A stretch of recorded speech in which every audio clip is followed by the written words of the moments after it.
On va parler aujourd'hui d'intelligence artificielle. Je pense qu'on l'a déjà vu, intelligence artificielle, on en parle très régulièrement. Moi, c'est un de mes sujets préférés. Vous allez le voir, là, j'ai des étoiles dans les yeux, puis je peux en parler des heures et des heures, des jours et des jours. Donc, je vais vous épargner ça. On va faire ça assez short and sweet. Je vais essayer de prendre 30-40 minutes, puis après ça, on va pouvoir jaser. On va se prendre du temps pour jaser. Je pense que c'est le plus important de vraiment apprendre à se connaître aujourd'hui. Donc, l'intelligence artificielle, c'est le fun, la technologie, mais quand on essaie de régler un vrai problème, c'est encore mieux. Puis aujourd'hui, on est ici pour parler de pénurie de main-d'œuvre. Et c'est tout un défi qu'on a avec la pénurie de main-d'œuvre. Surtout quand on parle de pénurie de main-d'œuvre, on devient tellement sensible. C'est un gros défi pour beaucoup d'entreprises.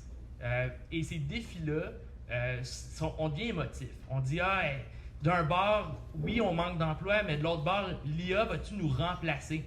Donc, on a ces débats-là. Puis aujourd'hui, inquiétez-vous pas, ou peut-être vous allez être déçus, notre but n'est pas de rentrer dans le débat. Notre but, c'est d'essayer de comprendre comment pouvoir utiliser cette technologie-là pour nous aider en tant qu'entreprise. Parce que c'est un problème qui est réel aujourd'hui, mais c'est un problème qui va être réel demain. Dans les prochaines années, on s'entend qu'aujourd'hui, on parle de pénurie de main-d'œuvre partout. Mais d'ici 2030, ce qu'on se dit... Ah ben merci. Merci technicien. Grand plaisir. Voilà. Donc, ce qu'on dit présentement, puis les études démontrent qu'au Québec, d'ici 2030, on va avoir 1 400 000 postes à pourvoir. Donc, en ce moment, notre réalité, ça va juste s'accentuer. C'est déjà difficile. C'est déjà difficile d'aller au Tim Hortons en dehors des heures, puis d'être capable de recevoir un café. Imaginez dans 20 ans comment ça va être difficile et pénible dans les compagnies. Donc, comment est-ce qu'on est capable de faire mieux pour pouvoir résoudre ce problème-là, ou du moins pour pouvoir le réduire? Donc, aujourd'hui, je vais adresser cette question-là en 3 étapes. Donc, la première étape, c'est on va parler d'opportunités. Ça va être loin d'être exhaustif, mais on va commencer au moins un processus de réflexion ensemble sur différents éléments qui peuvent être adressés avec l'IA. Donc ici, je ne veux pas décevoir personne, mais l'IA ne va pas tout remplacer du jour au lendemain. C'est vraiment un peu mon but aujourd'hui. Un de mes buts, c'est de démontrer ça, c'est que des fois, on pense que l'IA va remplacer des départements. Ah, ben écoute, mon service à la clientèle, je vais juste avoir l'IA, comme ça je ne vais plus être obligé d'avoir des gens en support client. C'est peut-être pas la réalité, du moins pas dans le court, moyen et même dans le long terme. Aussi, avec l'IA, ça va aider à résoudre des problèmes, mais ça va aussi créer certains autres problèmes, surtout quand vient le temps de mettre ça en place. Donc, on va en parler parce que le pire qui peut arriver, c'est d'avoir une super bonne idée pour résoudre des problèmes réels de pénurie de main-d'œuvre. Mais quand on arrive pour développer notre initiative, on manque notre coût. Et là, on est obligé de recommencer, on perd la foi, puis finalement, on revient à case départ. Et finalement, on va parler de gestion du changement. Comment être capable de convaincre les stakeholders? Comment commencer à aller de l'avant? Donc, est-ce que vous êtes prêts? Yes! On est le matin. Je veux aller chercher un petit peu de participation du public. Là. Fait que oui, on est prêt à parler d'intelligence artificielle puis d'emploi. Good! Content. C'est le matin pour moi aussi. OK, good. Donc, au niveau des opportunités, en IA, ce que j'aime faire quand on pense à ça, c'est d'arrêter de regarder les problèmes trop globaux, d'être vraiment trop générique, puis de tomber un peu plus dans l'action ou un peu plus micro. Parce que c'est comme ça qu'on va être capable de résoudre, c'est comme ça qu'on va être capable de trouver les opportunités les plus faciles à résoudre. On veut rester dans la simplicité pour commencer, puis la meilleure façon d'y arriver, c'est de penser à notre réalité. Ici, on cherchait Guillaume, mon technicien. Il est où, Guillaume?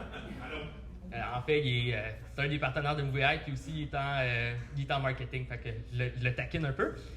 On cherchait c'était quoi la meilleure façon d'illustrer notre propos. Puis ici, j'ai trouvé que c'était ça. C'est le mime de la maison en feu, puis la personne qui est convaincue que ça va bien. C'est un peu ça, puis en ce moment, mais même avant qu'on parle de pénurie de main-d'œuvre, c'était ça. Je suis sûr que ça vous est déjà arrivé, vous, d'avoir des situations, puis de dire, c'est correct.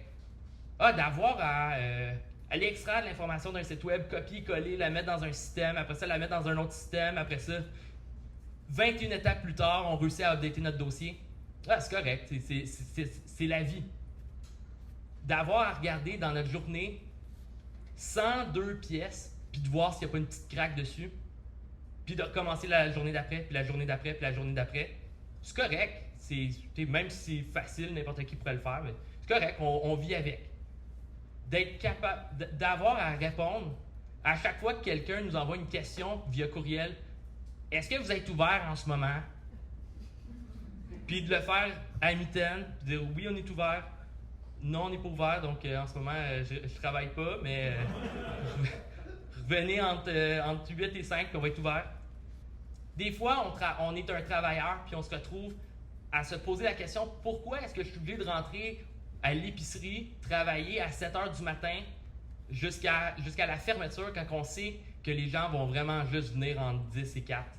Donc, il y a des éléments qui font aucun sens, puis on ne se pose pas vraiment la question, mais en ce moment, c'est le temps de se poser ces questions-là.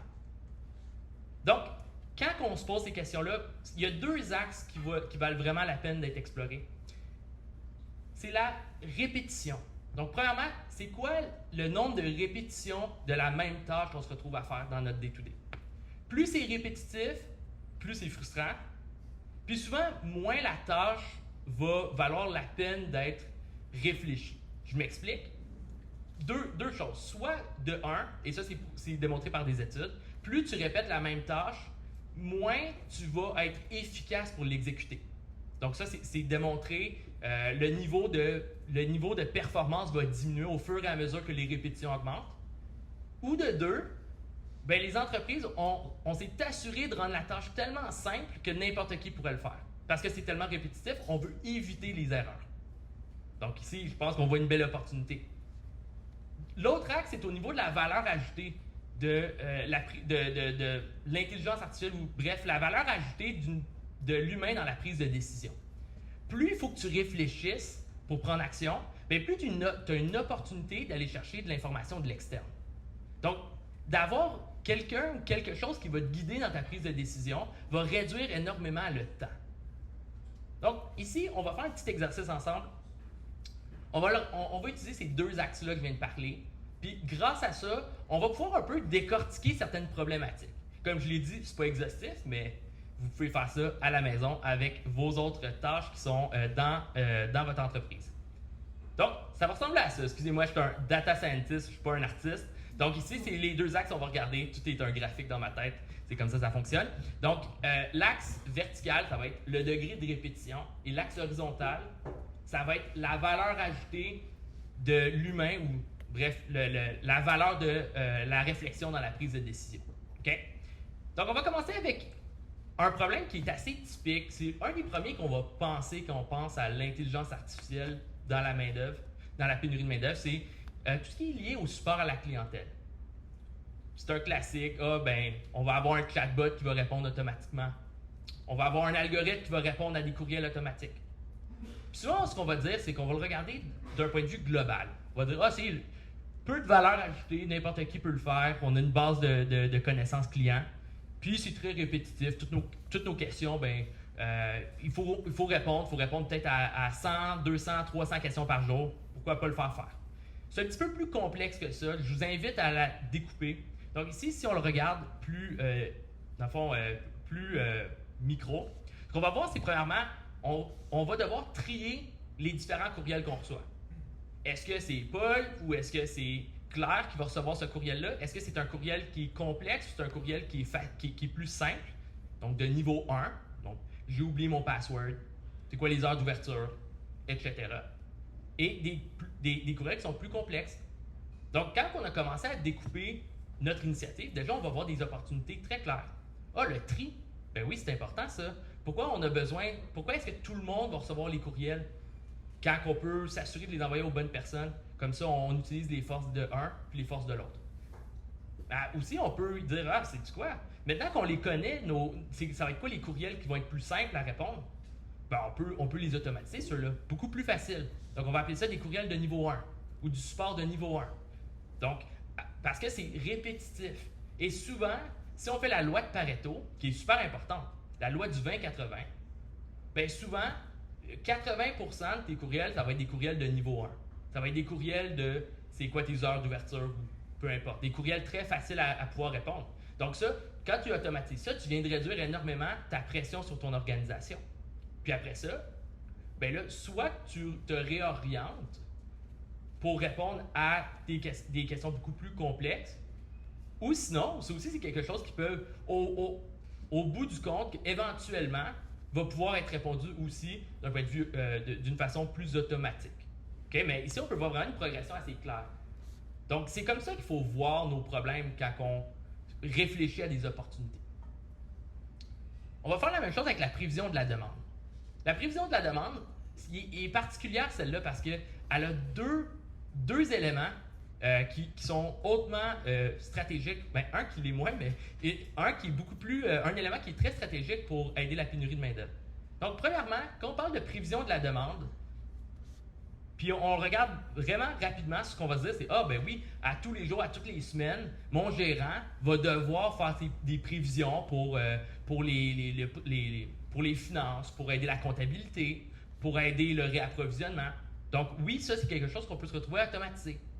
Mais le cœur de cette initiative-là, c'est au niveau de la connaissance, de l'anticipation de tes activités dans les prochains jours, dans les prochaines semaines.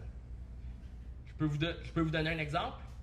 On a travaillé avec l'épicerie Métro pour être capable de prévoir, ça va être quoi les ventes au niveau de la viande, par exemple, puis des fruits et légumes.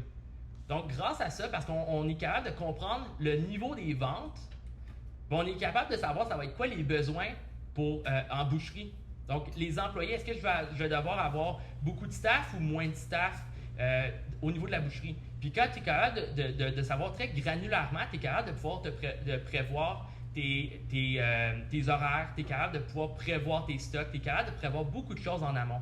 Donc, ça l'amène vraiment une meilleure connaissance sur ce qui va se passer dans notre organisation, mais aussi ça permet de pouvoir régler des problèmes qui sont en ce moment peu attaqués. Donc, justement, les gens se retrouvent à trop travailler, mais on se retrouve à avoir une pénurie de main-d'œuvre, donc des problèmes pour pouvoir trouver des employés. Donc, si on est capable de mieux les planifier dans le temps, bien déjà, on peut gagner en ce moment en termes d'efficacité.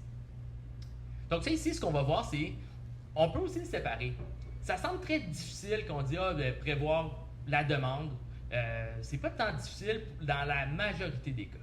Donc, on a quelque chose qu'on appelle la saisonnalité. La saisonnalité, c'est aussi les saisons, là, l'hiver, l'automne, l'été. Mais ici, la saisonnalité, c'est de dire qu'il y a un pattern.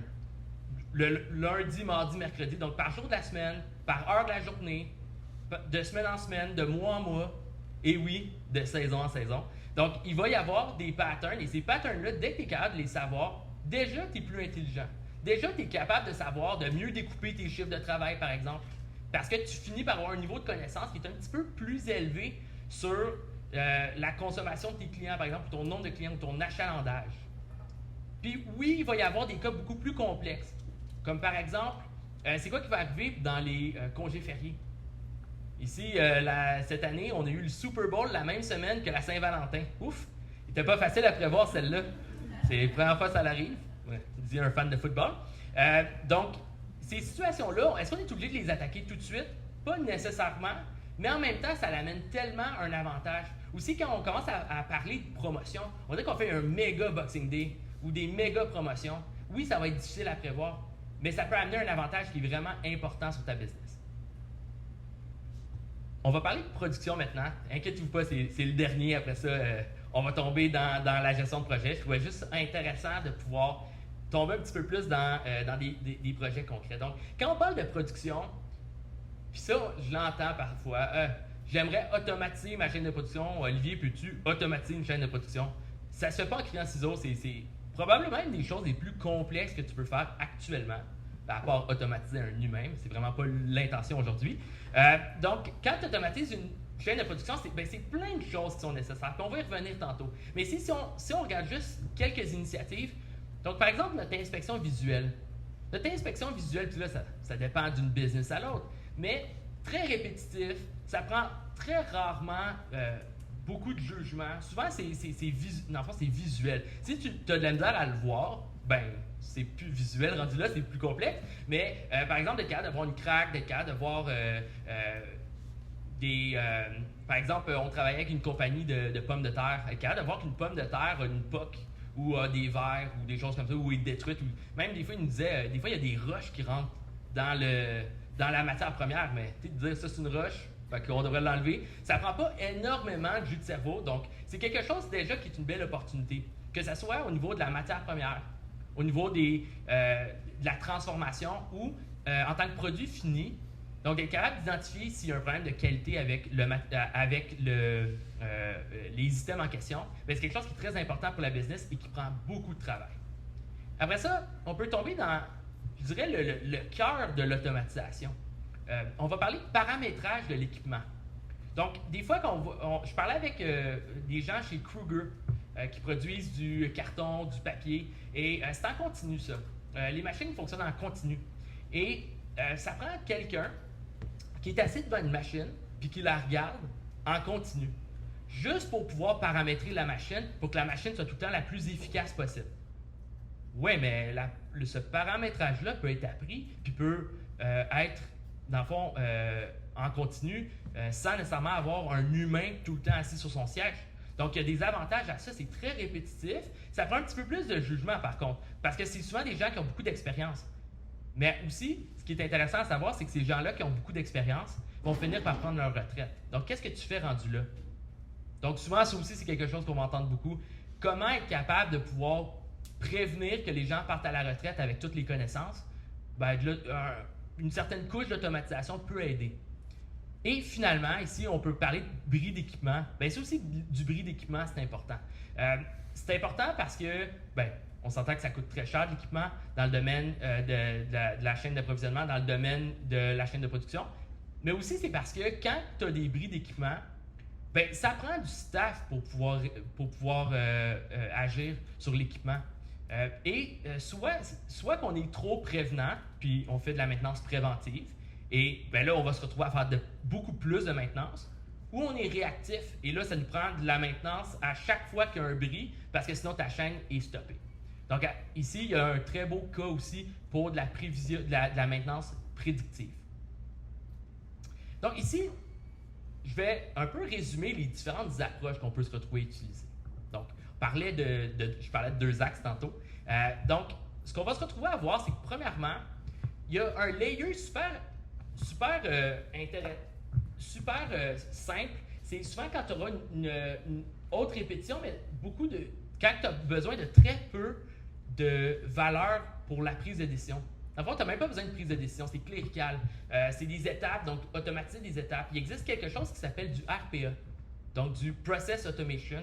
Et ça, c'est quelque chose que moi, je suggère à tout le monde de faire parce que ça peut te sauver des étapes, ça va te faire gagner en productivité instantanément et c'est pas extrêmement difficile à faire. Mais après ça, quand on tombe à un niveau où on a besoin de la prise de décision, c'est là qu'on va tomber dans des modes qui sont un petit peu plus data-driven. Donc ici, on va se retrouver à avoir 2 éléments. Si c'est très répétitif, rendu là, moi, je suggérerais de regarder l'intelligence artificielle. Donc vraiment, la capacité de pouvoir automatiser une certaine prise d'action, parce que c'est très répétitif, il y aura un grand gain que vous allez pouvoir aller extraire de ça. Mais sinon, s'il n'y a pas énormément de répétition, et c'est correct non plus, on n'est pas obligé, c'est pas tout qui est hyper répétitif. Des fois, c'est de prendre des décisions de temps en temps, mais c'est des décisions qui sont très complexes à prendre. Mais rendu là, je vous suggère de regarder pour des projets d'analytique. Parce que l'analytique, ça va te donner l'information que tu as besoin pour prendre ta décision. Et ça, des fois, c'est ça qui est long, c'est de faire les recherches à l'externe dans tes différentes sources de données pour pouvoir dire « Ah, sais-tu quoi? Oui, on va aller de l'avant de cette façon-là. » Puis tu peux le faire avec de l'analytique, ça va être aussi une meilleure façon de pouvoir atteindre tes objectifs. Good! Fait que là, je viens de parler de plein de projets, on est prêt, right? Mais un des problèmes qu'on va voir, c'est que quand on décide de passer à l'action, ben on va avoir de la misère. Pour ceux qui ont fait plus d'un projet, je vois, il y a du monde que je reconnais qui ont déjà fait des projets, sinon il y a du monde de Montréal qui pourrait dire oui, tu as raison. C'est pas facile de livrer des projets d'intelligence artificielle. En fait, 85% des projets vont se retrouver à ne pas être utilisés en production. Donc, c'est difficile et c'est parce que souvent, la plupart des organisations vont être à leur premier projet. Et ce que j'aimerais faire avec vous, c'est, dans le fond, passer à travers certains apprentissages que j'ai faits, que Mouvea, on a fait, pour éviter les pièges dans lesquels on a tombé. Donc, un des pièges qu'on a identifié, c'est qu'on a souvent tendance à voir trop gros quand on identifie notre projet. Et quand on voit trop gros, souvent, on a de la misère à faire abstraction de la complexité que ça a. Donc, vous voyez, depuis le début, je pense que j'ai appris, là, je me suis fouetté une couple de fois avec ce problème-là. Donc, on comprend maintenant que des problématiques, il faut être capable de bien les découper, de bien les définir pour arriver à des buts qui sont concrets, parce que c'est comme ça qu'on va aller chercher nos bénéfices. Donc ici, si je peux vous donner un exemple, ça c'est notre vision. Notre vision, c'est l'automatisation de ma chaîne de production peut-être. Cette automatisation-là ne va pas arriver du jour au lendemain. Il va falloir y arriver étape en étape. Donc, il va falloir être capable de grimper des plus petites montagnes pour commencer. Donc, par exemple, à l'occurrence, le Mont-Saint-Hilaire. Je trouvais ça drôle de passer de l'Everest au Mont-Saint-Hilaire. Il y a de quoi entre les deux, mais c'est un petit peu moins comique. Donc, le Mont-Saint-Hilaire, on s'entend que c'est une belle randonnée d'une journée, mais si on n'a pas monté une montagne, c'est un bel objectif parce que de penser de commencer avec l'Everest, c'est pas une bonne idée, je vous le dis tout de suite. Donc, ici, si on revient plus concrètement avec, dans le fond, un aspect plus business, quand on parlait, tantôt je parlais de chaîne de production, je l'utilise beaucoup, c'est pas juste. La production, ce qui est intéressant avec ça, c'est que ça fait longtemps qu'on parle d'automatisation, on parle d'industrie 4.0, 5.0. Donc, c'est souvent, on pense que tout est déjà automatisé, mais c'est pas le cas. En fait, si on voulait automatiser au complet cette chaîne de production-là, ben ça serait très coûteux et ça prendrait bien du temps. D'être capable de pouvoir connecter chacune des étapes de la production. Donc, en fait, ce qu'on veut faire, c'est justement définir c'est quoi toutes les opportunités. Il y a une différence entre automatiser une opération dans une chaîne de production. Ça, oui, il existe des machines qui font ça. Mais dire qu'on est capable d'automatiser l'inspection de la matière première, l'ordonnancement des bons de travail, l'opération 1, l'opération 2, l'opération 3, maintenance prédictive, identification de bottleneck, prévision des inventaires, inspection de la matière finie. Je pourrais continuer, c'est le fun. Mais je vais arrêter ça maintenant. Je vais manquer de souffle. Donc, ça, c'est compliqué. Et ce qui serait suggéré, c'est d'être capable de pouvoir identifier c'est quoi les bénéfices de chacun de ces projets-là. Et c'est quoi la complexité de le faire. Parce que la complexité va jouer pour beaucoup. Moi, ce que je vous suggère, c'est de commencer avec quelque chose qu'on va appeler un low-hanging fruit. C'est une initiative qui va amener beaucoup de valeur, mais qui a un très faible risque. Et vraiment de commencer avec une des initiatives avec le risque le plus faible. Parce qu'on veut commencer à avoir un momentum. Donc, si on est capable de livrer une initiative en peu de temps qui génère un bénéfice, donc on s'entend qu'on veut un bénéfice, c'est ça notre but, là. Donc, quelque chose qui va t'amener un bénéfice en peu de temps, wow, OK, l'intelligence artificielle peut fonctionner. C'est intéressant, ça. Et après, ben, tu travailles sur le deuxième projet. Après ça, le troisième projet. Et mine de rien, ben, tu progresses. Tu viens de gagner beaucoup au niveau de ta gestion du changement. Les gens croient que l'intelligence artificielle, ça fonctionne. Parce que oui, ça peut fonctionner. Mais si tu travailles sur un projet qui est gros, tu dis, hey, ce projet-là va m'amener énormément de bénéfices, on va de l'avant pareil. Tu peux te retrouver à travailler pendant 1 an et demi, 2 ans, mais après, l'adoption s'effrite. Parce que les gens, ils disent, ça va-tu à quelque part, cette initiative-là? Donc, c'est vraiment important de regarder ça de cette façon-là. Un autre piège qu'on pourrait voir, c'est que on a tendance des fois à over-complexifier, excusez-moi de mon franglais, on a de la misère à complexifier nos approches. Souvent, on parle de data scientist, on parle de science des données. Donc, il y a le mot science, il y a beaucoup d'innovation dans le domaine. Puis oui, l'innovation est très importante. Montréal, on est reconnu comme un pôle d'innovation en intelligence artificielle. Ça, c'est important, ça l'a mis les fondations pour nous pour être capable d'aller de l'avant. Puis dans le fond, d'avoir le nombre d'opportunités en IA qu'on a présentement. Par contre, l'innovation, c'est pas le même but que vous avez, vous, d'essayer de pouvoir réduire la pénurie de main-d'œuvre. On s'entend que c'est pas, on n'est pas au même niveau, là, on ne parle pas le même langage. Donc, c'est important de pouvoir trouver l'approche qui est la plus simple pour répondre à notre problème. Est-ce que c'est de l'IA? Puis tantôt, je parlais de RPA, puis je parlais d'analytique. C'est pas gênant de parler d'un projet d'analytique. Ça va pas faire de nous, oh, vous êtes moins innovants, c'est même pas de l'IA. Non, écoutez, c'est d'utiliser la bonne technologie pour résoudre le problème le plus efficacement possible. C'est correct. Puis c'est même recommandé de faire ça. Je reviens avec ma montagne. Je ne sais pas si vous l'avez montée, là, mais il y a comme une paroi rocheuse un petit peu louche sur le Mont Saint-Hilaire. Puis à chaque fois que je le regarde, je suis à 20, je roule, puis je regarde la montagne, puis je me dis, c'est quoi, essayer de monter ça, cette paroi-là, ça doit être du sport, ça doit être quelque chose. Tu sais, c'est de l'escalade, là, c'est vraiment de la vraie escalade dangereuse. Là. Mais pourquoi on voudrait vraiment monter cette paroi-là quand on peut juste gambader à côté dans les sentiers qui sont faits par le gouvernement? Ben, c'est un peu ça qu'on va se retrouver à se poser comme question quand on fait un projet. Oui, on a des data scientists qui sont comme « Hey, ça c'est state of the art. Ah ça, j'ai lu un papier là-dessus. » C'est des red flags de la gang, OK? Tombez pas dans le panneau. C'est le fun. Puis je suis un data scientist, j'ai le droit de rire de ça. Je vois, il y a beaucoup de personnes dans le team de Move. J'ai le droit de rire de ma profession, là. C'est une déformation professionnelle.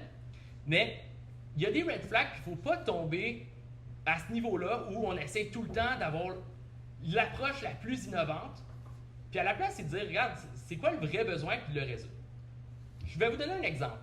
Dans une ancienne vie, je travaillais dans une compagnie de FinTech. Puis notre but, c'était d'aider les prêteurs, les compagnies de prêts. Fait qu'on s'est dit, la meilleure façon de pouvoir aider les prêteurs, c'est de développer un credit score, un score qui va faire l'évaluation du crédit de l'usager, du demandeur. Puis là, ça allait bien, puis là, je suis parti. Ah oui, OK, ça va être nice. J'ai développé de quoi, j'ai eu un brevet là-dessus. C'est le fun. Je tripais. Ça fonctionnait très bien.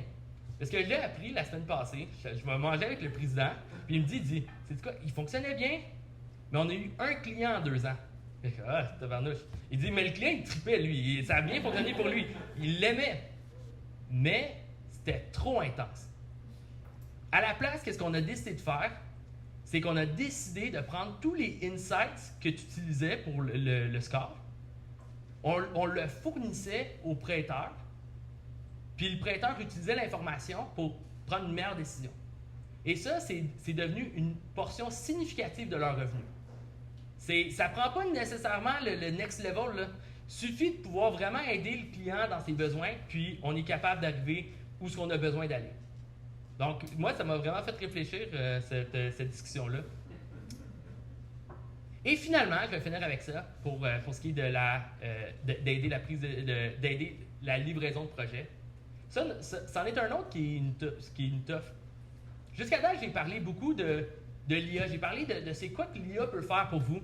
J'ai parlé essentiellement d'un modèle, des modèles d'intelligence artificielle, des technologies d'automatisation de la prise de décision. Mais ça vit où ça? Vous avez 2 choix.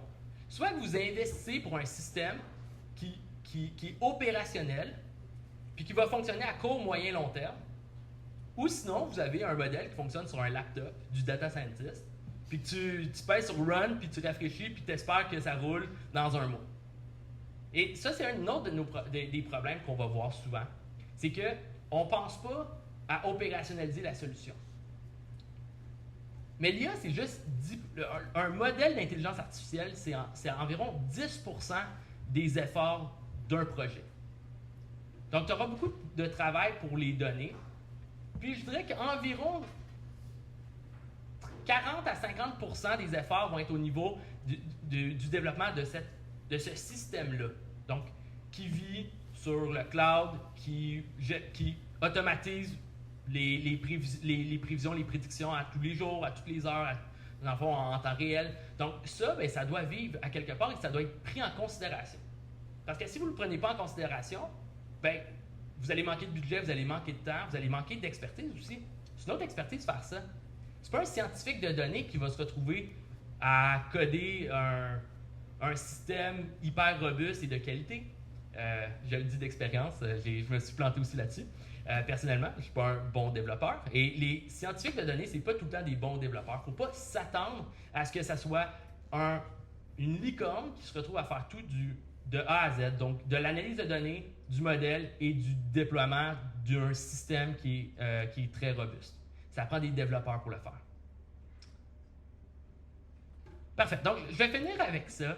On va parler de gestion de changement. On va parler d'être capable de convaincre les gens de vouloir aller de l'avant. Donc, premièrement, une des questions qu'on se fait souvent poser, c'est par rapport au retour sur investissement. C'est une question qui est très légitime. Donc, je voudrais l'adresser avec vous. Donc, quand on parle d'un retour sur investissement, on va parler de gains qu'on va être capable de faire avec notre solution, mais aussi de coûts.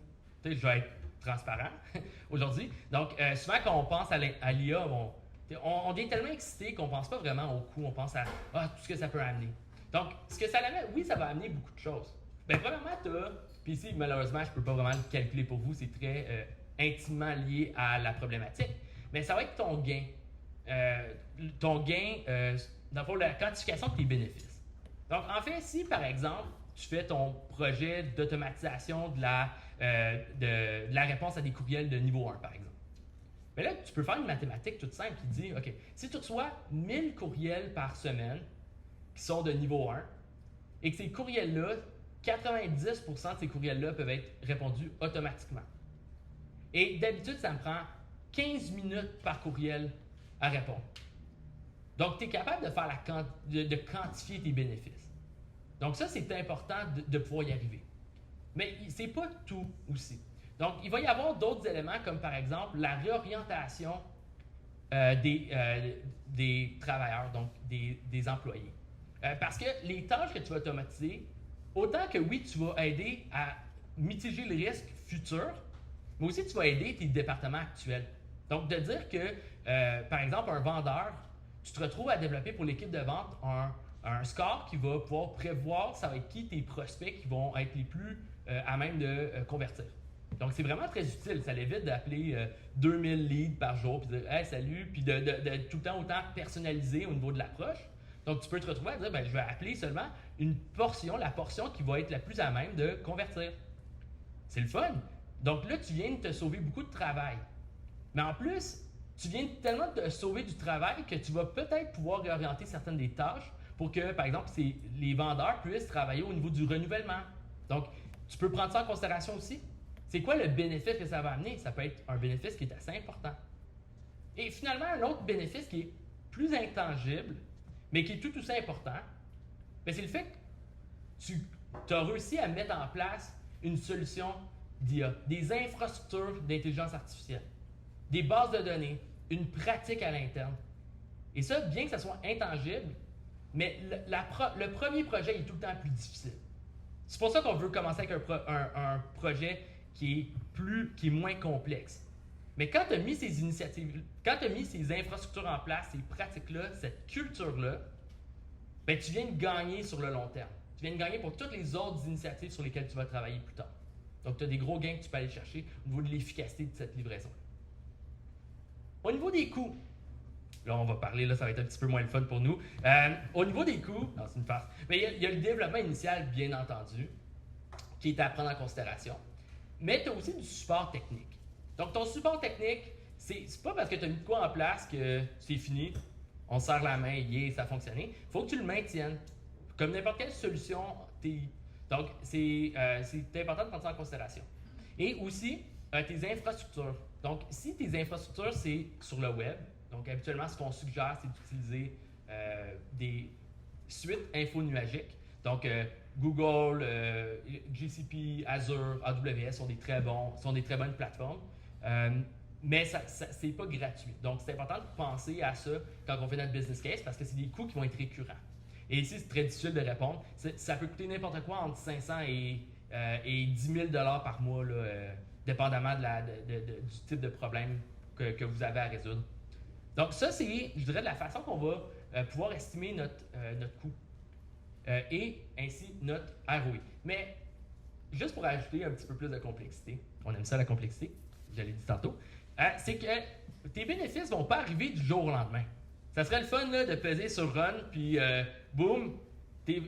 ton équipe est complètement autonome, puis tout a fonctionné, on atteint, on atteint les bénéfices attendus. Ça vient avec le temps. Donc, si tu regardes tes bénéfices à travers le temps, bien, premièrement, tu auras certains bénéfices d'entrée de jeu. Comme je disais tantôt, développer tes infrastructures, une meilleure qualité de données. C'est quoi la valeur d'avoir des données de bonne qualité? C'est une bonne valeur? C'est une assez bonne valeur d'avoir des bonnes données. En fait, si tu parles à Uber, Google, Twitter, ils vont tous te dire que leur plus grand IP qu'ils ont, c'est pas leur plateforme, c'est même pas leur IA, c'est leurs données. D'avoir des bonnes données, c'est extrêmement important. Donc au début, tu viens de gagner beaucoup parce que tu viens de nettoyer tes données. Tu développes tes infrastructures, tu développes ta pratique. Mais après ça, quand tu déploies, c'est là que tu vas commencer à avoir des bénéfices qui sont liés à ce que tu viens de livrer. Mais ça va venir avec du temps. Parce que les gens ne vont pas l'adopter du jour au lendemain, c'est de la transformation qu'on amène. Sinon, ben c'est pas très... Puis c'est correct. Moins c'est ambitieux, moins c'est gros comme projet, moins ça va être difficile au niveau de la gestion du changement. Donc ça aussi, c'est un autre bénéfice, mais il va toujours y avoir de la gestion du changement à faire. Et ça, il faut la prendre en considération. De penser que les gens vont automatiser leur approche dès que c'est mis en production, ben, ça serait de se leurrer. Donc, en fait, ce qu'on veut faire, c'est on veut prendre une approche où on se dit, ben, au fur et à mesure que les gens commencent à l'utiliser, ils vont l'adopter, puis de travailler avec eux. Donc, ça devient un projet d'entreprise. C'est pas juste chaque employé, il va devoir se déniaiser, puis à un moment donné, il va le comprendre. Non, on recule, le rewind. Ce qu'on veut faire, c'est on veut les accompagner. Puis en fait, si les employés ne l'utilisent pas, c'est notre faute. On l'a mal designé, on a mal travaillé avec les employés. Les employés devraient être notre plus grande aide, notre plus grand support pour développer une initiative parce que c'est eux qui vivent le pain, c'est eux qui vivent la problématique en temps réel. Donc, ils devraient travailler avec nous, puis on devrait travailler avec eux tout au long du projet. Donc, ça l'aide la gestion du changement. Donc ici, pour maximiser le retour sur investissement, puis en fait, ça va faire office de ma conclusion. C'est quoi que ça nous prend? Dans le fond, c'est ça le nerf de la guerre. Plus on maximise notre retour sur investissement, plus on a rencontré nos objectifs. Donc, premièrement, c'est de bien définir notre problème. Il ne faut pas que ça soit trop gros, il ne faut pas que ça soit trop complexe, il faut que ça soit juste suffisamment complexe et ambitieux pour être capable de répondre à nos objectifs d'affaires. Par la suite, ben, faut le livrer ça. Faut livrer ce qu'on a. Puis, il faut bien le livrer, il faut mitiger nos risques au niveau de la livraison. Et finalement, ben, il faut travailler avec nos employés, il faut travailler avec les utilisateurs pour s'assurer que ce que tu as développé est bien utilisé. Sinon, c'est futile. Donc, merci beaucoup tout le monde pour votre temps. Puis, on est là pour des questions.